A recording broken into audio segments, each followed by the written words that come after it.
Okay, this is April 12th, 2020, and we again have an April storm here in Shakopee, Minnesota. Actually, probably in the entire state. It started snowing this morning at 4 a.m. and it's still continuing. Right now it's 4 p.m. and I don't know how long it's going to continue.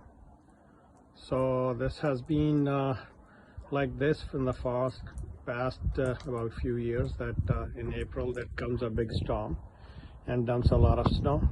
So here we are again.